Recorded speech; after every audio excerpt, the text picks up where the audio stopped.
नमस्कार दोस्तों। एक बार फिर आपके बीच में कुछ बातें रखने के लिए आया हूँ। लास्ट 2-3 महीने से हमारे देश में एक उत्सव था लोकतंत्र का। पूरे विश्व में सबसे बड़ा लोकतंत्र भारत के अंदर है और 2-3 महीने से बहुत सारे लोग उसके अंदर काम कर रहे थे और कल उसका रिजल्ट आया। और रिजल्ट में जिसने जो सोचा वही रिजल्ट आया, क्योंकि लास्ट में तो जनादेश ही मतलब कि सबसे बड़ा है। जनता ने जो चाहा वही हुआ। लेकिन उसमें से हम कुछ ऐसी बातें सीख सकते हैं कि इतना मतलब कि जो रिजल्ट आया है उसके अंदर से हम क्या क्या सीख सकते हैं, उसके ऊपर मैं आज आपके बीच में कुछ बातें रखने के लिए आया हूँ। तो जो भी रिजल्ट आया उसमें कुछ लोग मतलब कि खुशियाँ मना रहे हैं और कुछ लोग उसमें गम भी मना रहे हैं। लेकिन दोस्तों, लोकतंत्र में हार और जीत दोनों होती है। किसी के लिए हार है तो किसी के लिए जीत है। बस सेम अपने बिजनेस के लिए भी उसमें से कुछ सीखना है। क्या क्या सीख सकते हैं? जो भी मतलब कि रिजल्ट आया उसमें मतलब कि नरेंद्र मोदी जी के पक्ष में 240 सीटें आई है और एनडीए के पक्ष में 292। तो दोस्तों, जो चाहा उतना रिजल्ट नहीं आया। तो जो रिजल्ट नहीं आया उसके पीछे क्या है? सेम वही मतलब कि अपने बिजनेस के अंदर भी है। कभी कभी क्या होता है कि हम जिस बिजनेस के अंदर है उस बिजनेस के अंदर अपलाइन बहुत ज़्यादा काम कर रही है और डाउनलाइन आराम से सो रही है। ये रिजल्ट कुछ अच्छा आ सकता था, लेकिन उसमें हुआ क्या? अकेले नरेंद्र मोदी जी सबसे ज़्यादा मेहनत करने वाले थे। मतलब कि अपलाइन सबसे ज़्यादा मेहनत कर रही थी, लेकिन उनकी डाउनलाइन सो रही थी। जितना मेहनत करना चाहिए उतना नहीं कर रहे थे, उसीलिए जितनी सीट आनी चाहिए इतनी नहीं आई। तो मैं आपको भाजपा, कांग्रेस, कोई और पक्ष पक्ष उसके बारे में बात करने के लिए नहीं ये वीडियो बना रहा हूँ, लेकिन उसमें से हम क्या क्या सीख सकते हैं उसके लिए वीडियो बना रहा हूँ। तो हम जिस बिजनेस के अंदर है ना, उस बिजनेस में कभी भी एक आदमी के ऊपर हमें जीतना नहीं है, हमें पूरी टीम बना के जीतना है। अगर जिसके पास अच्छी टीम होगी वो टीम जीत जाएगी। चाहे क्रिकेट हो, चाहे इलेक्शन हो, कोई भी काम हो। तो अभी हमें एक सीख मिलती है उसमें से कि एक अपलाइन के भरोसे पे कभी भी हमें मतलब कि काम नहीं करना। सब लोग मिल के काम करेंगे तो 100% जीत जाएंगे। दूसरा मतलब कि हमें उसमें से सीखना है ओवर कॉन्फिडेंस। ओवर कॉन्फिडेंस था कुछ लोगों का कि मोदी जी है ना, हमें जिता देंगे। मोदी जी अकेले क्या जिताएंगे, उसके लिए आपको भी करना पड़ेगा। बस से हम हमारे बिजनेस में भी क्या करते हैं, हम हमारे बिजनेस के अंदर हम कोई ना कोई जगह पे मीटिंग करते हैं, कोई ना कोई जगह पे आरटीपी करते हैं, कोई ना कोई जगह पे ओटीपी करते हैं, ओएसएम करते हैं, गेस्ट मीटिंग करते हैं। उसके बाद में हमें ओवर कॉन्फिडेंस आ जाता है। कौन सा ओवर कॉन्फिडेंस रहता है कि इतनी अच्छी मीटिंग हो गई ना, अब तो हम जीत गए, या तो सामने वाला हमें मतलब कि बुलाएगा कि मुझे आपके बिजनेस के अंदर बहुत ज़्यादा इंटरेस्ट है, आप मुझे उसमें ज्वाइनिंग कर दो भाई। कभी ऐसा नहीं होगा। हमें अपना काम करना ही पड़ेगा।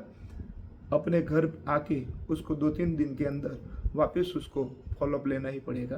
तो ओवर कॉन्फिडेंस में कभी रहने का नहीं। तीसरी मतलब कि इसमें से हमें सीख जो मिली है वो लोगों की चॉइस करने में। कभी कभी क्या होता है, चॉइस ऐसी मतलब कि हो जाती है ना कि लगता है कि चलो ये तो इलेक्शन में किसी को भी खड़ा कर देंगे ना, हम जीत जाएंगे। ऐसा नहीं दोस्तों। लास्ट में आदमी अपना खुद का भी मतलब कि काम के लिए आदमी चॉइस करता है। बस उसमें जो गलती की उसकी वजह से वो लोग मतलब कि आ रहे हैं, और हमारे बिजनेस में भी हम गलती कर रहे हैं। कैसे भी लोगों को हम इस बिजनेस में ला देते हैं। सारे लोग ये ऐसे हमारे बिजनेस पे सफल नहीं हो सकते। आप 2-4 लोगों को ऐसे सफल कर पाओगे, लेकिन पूरी टीम, अगर समझ लो कि आपके पास 100 लोगों की टीम है और उसमें से 70-80 लोग अगर ऐसे लोग होंगे ना, तो आप 20 लोग 80 लोगों का बोझ नहीं उठा पाओगे। तो मैं चाहता हूँ कि आज से कुछ आपकी टीम में क्वालिटी लोगों को लाइए। अगर क्वालिटी लोग होंगे ना, तो वो लोग मतलब कि पूरी टीम को संभाल पाएंगे। तो लोगों की चॉइस करने की जो है ना, वो भी मतलब कि सबसे ज़्यादा जिम्मेदारी वाला काम है। उसके अंदर सबसे ज़्यादा फोकस करना है। दूसरा कि कभी कभी होता है कि हम मतलब कि बोल देते हैं, कोई भी मीटिंग शीटिंग में हम मतलब कि जो बातें हैं ना बात रख देते हैं, लेकिन हमें पसंद आया वो नहीं बोलना, सामने वाले को पसंद क्या है वो बोलना है। कभी कभी हमारी जो एक बात ऐसी होती है ना उसकी वजह से पूरा माहौल ख़राब हो जाता है। सेम मतलब कि हमने देखा है गुजरात के अंदर एक वर्ड्स की वजह से बहुत सारा माहौल बिगड़ चुका था। अच्छा हुआ कि कोई गांव में मतलब कि ऐसा एक एक समाज के सामने ऐसा कोई मतलब कि माहौल बना नहीं तो बन सकता था वो उस टाइम, और गांव में कुछ बड़ा मतलब कि हंगामा भी हो सकता था। भगवान ने मतलब कि हमारी बात सुनी होगी और ऐसा कुछ नहीं हुआ, उसके लिए सभी लोगों का धन्यवाद करता हूँ। दोनों पक्ष का जो भी लोग थे सबका मतलब कि धन्यवाद अदा करते। तो हमें मतलब कि पसंद आए वो नहीं बोलने का, सामने वाले को जो पसंद आए वो बोलना है। होता है क्या, कभी कभी हम मान लेते हैं कि अब तो मतलब कि इस बिजनेस में मेरा ये लेवल आ गया है, ये लेवल नेक्स्ट लेवल के अंदर परिवर्तन करना है, लेकिन उसमें हम 100% मान लेते हैं कि इतने टाइम में वो लेवल मेरा आ जाएगा, मैं इस लेवल पे आराम से पहुंच जाऊंगा। ऐसा मन के अंदर आ जाता है विचार, उसकी वजह से कभी कभी वो लेवल आपने देखा है कि 6 महीने के अंदर आने वाला था, लेकिन उसके पीछे 2-2 साल भी लग जाते हैं। क्यों? क्योंकि आप मान लेते हैं कि अब तो मैं उस लेवल पे पहुंच गया। बस सेम ऐसा ही हुआ। अगली बार मतलब कि जो रिजल्ट आएगा वो 400 के पार आएगा, ऐसा मान लिया लोगों ने। इसीलिए लोगों ने सोचा कि अब तो मुझे वहाँ जाने की क्या ज़रूरत है, ऐसे ही मतलब कि 400 सीट आने वाली है। तो जीत पक्की लोगों ने मान ली, उसकी वजह से मतलब कि जितना रिजल्ट आना चाहिए इतना नहीं आया। तो हमारे बिजनेस उसके माध्यम से कुछ सीखना है। कभी भी हमें ऐसा लगे ना कि 100% मैं मतलब कि इस लेवल पे तो आराम से पहुंच जाऊंगा, तो भी दोस्तों आराम से बैठने का नहीं, जब तक वो लेवल ना आए तब तक। आपने कभी मैराथन दौड़ देखा होगा, उसमें जो भी खिलाड़ी खेलते हैं या तो मैराथन दौड़ में जो दौड़ते हैं, जब तक 100 मीटर की जो मैराथन होती है ना वो पूरी नहीं होती तब तक मतलब कि आगे पीछे कुछ भी नहीं देखते। और जो आगे पीछे देखने के लिए जाता है ना तो समझ लो कि वो एक एक मिली सेकंड के अंदर हार जाता है। तो दोस्तों वो चीज़ हमें नहीं करना। कभी भी हमारे बिजनेस में एक चीज़ हमें बहुत ज़्यादा मतलब कि इस इलेक्शन के माध्यम से सीखने को मिली।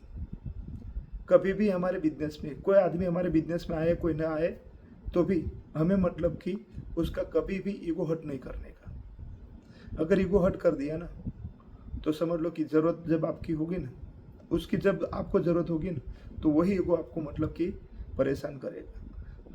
दूसरे लोगों के साथ में जो व्यवहार है ना वो अच्छा बना के रखना है। दूसरे लोग कभी भी आपको मतलब कि ज़रूरत में मदद करेंगे, लेकिन उसका ईगो हर्ट नहीं किया होगा तो कभी कभी क्या होता है, अभी हमें ज़रूरत होती है तो उसके पैर दबाते हैं, जब ज़रूरत ख़त्म हो जाती है तो हम क्या करते हैं, उसको छोड़ देते हैं। दोस्तों मिट्टी की भी धूल की भी ज़रूरत होती है, इसीलिए मैं आपको बता रहा हूँ कभी भी किसी का ईगो हर्ट मत करो। दूसरी चीज़ है, कुछ लोग मतलब कि अपने बिजनेस में सीखते तो है, इस इलेक्शन के माध्यम से हमने एक और भी सीख मिली है कि आदमी अगर चाहे ना तो अपने दम पे भी जीत सकता है। कुछ ऐसे अपक्ष विजेता बने जो खुद के नाम पे मतलब कि वो इलेक्शन विजेता बने, इलेक्शन के अंदर जीत हासिल की। तो आदमी का काम कैसा है ना उसके ऊपर भी लोग मतलब कि सपोर्ट उसको करने के लिए रेडी है। अपक्ष विजेता भी बन सकता है। तो बस अपने बिजनेस के अंदर भी अगर आपकी अपलाइन दूर है या तो आपकी अपलाइन नहीं है या तो आपको मतलब कि डाउनलाइन में जितना चाहिए इतना सपोर्ट अभी तक नहीं मिला, लेकिन अगर आपका व्यवहार अच्छा होगा तो आपको 100% वो लोग ही विजेता आपको बनाएंगे। अपक्ष में भी लोग विजेता बन चुके हैं। साथ में हमें एक और चीज़ मतलब कि सीखना है कि जब भी मतलब कि अपना बिजनेस का टाइम होता है ना उस टाइम आराम करने का नहीं। आपने देखा होगा 2-3 महीने से इलेक्शन के अंदर से बहुत कुछ मुझे सीखने को मिला है।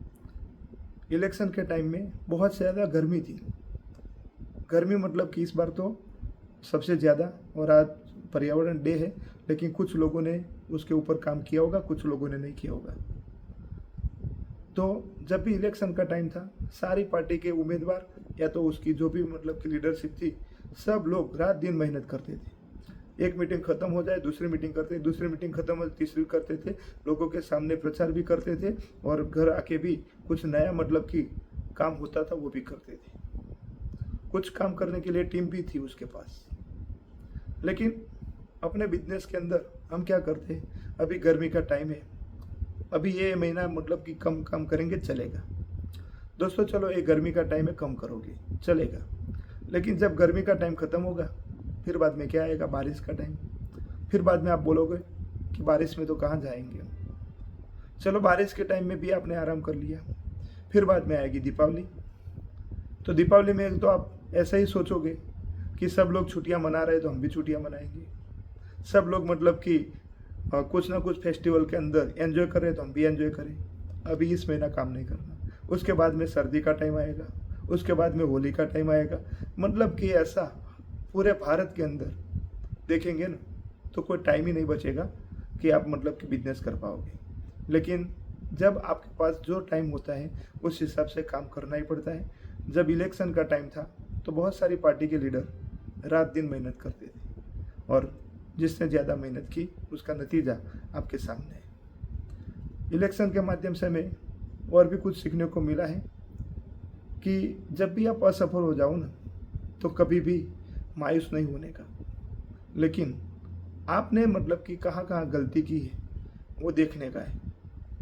लास्ट 10 साल से सामने वाली जो विपक्ष में पार्टी थी वो भी मतलब कि बहुत सारे इलेक्शन हार चुकी थी, लेकिन उसने 10 साल में जो गलती की थी वो 10 साल की गलती के अंदर से भी कुछ सीखने की कोशिश की और नेक्स्ट मतलब कि जो इलेक्शन था उसके अंदर वो गलती उसने वापस दोहराई नहीं और उसकी वजह से आज वो मतलब कि कुछ अच्छा परफॉर्मेंस कर पाए। बाकी आपका काम है मेहनत करने का, फल आपके हाथ में नहीं है। जिस तरह से आखिरी फैसला इलेक्शन का किसके अंदर रहता है, जनता का। तो आपको मेहनत करने का काम है, फैसला तो जनता ही करेगी, सामने वाला कस्टमर ही करेगा, भगवान ही आपको सपोर्ट करेगा। तो दोस्तों कभी भी हमें बैठने का नहीं है, कभी भी नाराज़ नहीं होने का, हमेशा मुस्कुरा के काम करते रहने का है। किसी ने बोला है कि मायूस मत होना है बंदे, मायूस मत होना है बंदे, मुसीबत के दिन निकल जाएंगे और हंसी उड़ाने वाले के चेहरे आज नहीं तो कल ज़रूर उतर जाएंगे। दोस्तों ऐसे हर रोज़ मतलब कि कोई ना कोई एक कहानी आपके बीच में रखने के लिए आता हूँ। मैं चाहता हूँ कि आप जिस बिजनेस में हो उस बिजनेस में कोई ना कोई अगर मेरे वीडियो से अगर आपको कुछ सपोर्ट मिल रहा है तो मुझे कमेंट में लिखने का, और कुछ उसके ऊपर भी अगर कोई वीडियो आपको चाहिए जो आपके बिजनेस में सबसे ज़्यादा कोई परेशानी वाला टॉपिक है तो मुझे आप बता सकते हो सकेगा इतना मैं ज़रूर सपोर्ट करने के लिए कोशिश करूँगा। मेरा मकसद ये नहीं है कि आप मतलब कि किसके टीम में हो, कहाँ से हो। मेरा मकसद एक ही है कि आप डायरेक्ट सेलिंग में अगर आए हो तो डायरेक्ट सेलिंग में सफल हो, बस वही मेरी उम्मीद और आशा रखता हूँ। थैंक यू दोस्तों, जय भारत।